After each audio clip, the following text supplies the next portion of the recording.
Kamala Harris sat for her first interview as the Democratic presidential nominee with CNN's Dana Bash, alongside her running mate, Tim Walz, on Thursday, and defended her shifts on certain policy issues over the years and her support for Joe Biden. In the interview, which was taped in Savannah, Georgia, earlier on Thursday, the vice president said her highest priority upon taking office would be to support and strengthen the middle class through policies including increasing the child tax credit, curtailing price gouging on everyday goods, and increasing access to affordable housing, all policies that she has announced since she started campaigning for the presidency.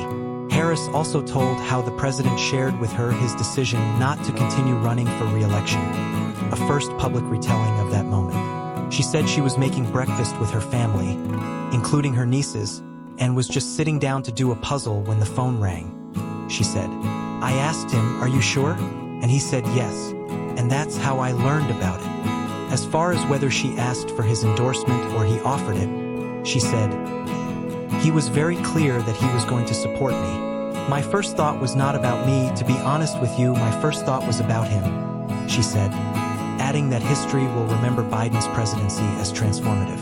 Harris defended Biden, saying she had no regrets about supporting his re-election before his decision to leave the race, despite concerns over his age and acuity. She said serving as Biden's vice president had been one of the greatest honors of her career, and that Biden had the intelligence, commitment, judgment, and disposition that the American people deserve in their president, adding that the former president, Donald Trump, has none of that.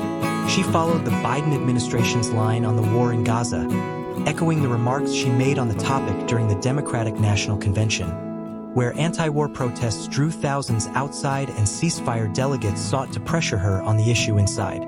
She said she was unequivocal and unwavering in her commitment to Israel's defense and would not curtail U.S. weapons sent to Israel to use in the war.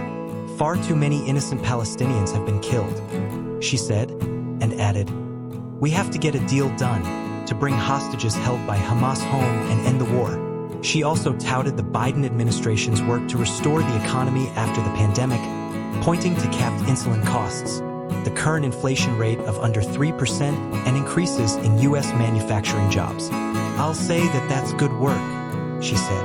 "There's more to do, but that's good work." Harris explained her changes in positions on issues such as fracking and immigration by saying her values had not changed. On fracking, she said she made clear in the 2020 debate that she no longer supports a ban, and that as president she would not ban fracking. She added that she took the climate crisis seriously, but said, "We can increase a thriving clean energy economy without banning fracking." On immigration, Bash pointed to a moment when Harris raised her hand to indicate she believed the border should be decriminalized, asking if she still believed that. Harris said she thought laws should be followed and enforced on immigration, and noted that she was the only candidate in the race who has prosecuted transnational criminal organizations.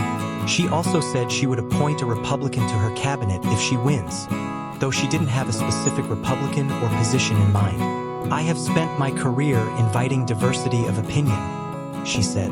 "I think it's important to have people at the table when some of the most important decisions are being made that have different views, different experiences.